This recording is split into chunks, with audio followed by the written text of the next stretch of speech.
আসসালামু আলাইকুম। প্লুটাস career and skills একাডেমির পক্ষ থেকে আবারও সকলকে স্বাগতম। আশা করি সকলেই ভালো আছেন। আজকে একটি গুরুত্বপূর্ণ বিষয় নিয়ে আলোচনা করব। আপনাদের সাথে একটু শেয়ার করা দরকার মনে করতেছি। ১৮তম শিক্ষক নিবন্ধন যারা ইতিমধ্যে ভাইভা দিয়েছেন, তাদের মধ্যে অনেকেই জানতে চেয়েছেন যে বিভিন্ন কারণে অনেকের কিন্তু ভাইভা খারাপ হয়েছে। তারা বিভিন্ন আ যে দুশ্চিন্তা, ভাইভা যে খারাপ দিয়েছেন, আপনাদের ভিতরে যে দুশ্চিন্তা, এটা নিয়ে হচ্ছে আপনারা অনেকেই আ বিভিন্নভাবেই বিষয়টাকে প্রেশার রিলিজ করার জন্য বিভিন্ন ওয়ে খুঁজতেছেন। আসলে জানতে চেয়েছেন যে ভাইবা যেহেতু খারাপ হয়েছে এখন আমার এই মুহূর্তে করণীয় কি?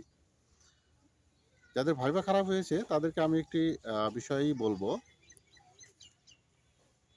আমি ১৬তম এবং ১৭তম নিবন্ধন ভাইবার যে রেজাল্ট, অর্থাৎ ভাইবা পাসের যে হচ্ছে পার্সেন্টেজ বা শতকরা যে হিসাবটি, এইটা যদি হচ্ছে আমি আপনাদের সাথে একটু শেয়ার করি, তাহলে আমি আশা করি আপনাদের প্রেশার কিন্তু অনেকটাই কমে যাবে। ১৬তম এবং ১৭তম নিবন্ধনে এখানে কিন্তু পাশের যে হার, ভাইভায় যে পাশের হার ৯৩% এবং ৯৪% ছিল।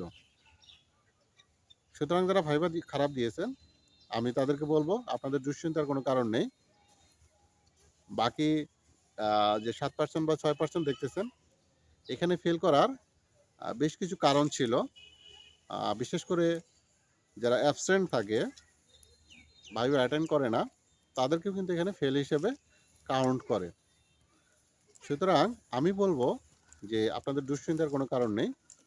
আপনারা হচ্ছে একেবারে নিশ্চিন্তে থাকতে পারেন। ভাইভা খারাপ হলেও ইনশাআল্লাহ ফাইনালি কিন্তু আপনার রেজাল্টটা কিন্তু অবশ্যই আসবে। আ আজকে এই পর্যন্তই। পরবর্তীতে আলোচনা করব নতুন কোনো বিষয় নিয়ে। এই চ্যানেলে যদি আপনি নতুন হয়ে থাকেন, অবশ্যই চ্যানেলটি সাবস্ক্রাইব করে পাশে থাকা বেল বাটনটি ফলো দিয়ে রাখবেন, যাতে এনটিএসসি এর সকল আপডেট সবার আগে পেতে পারেন। ধন্যবাদ সবাইকে।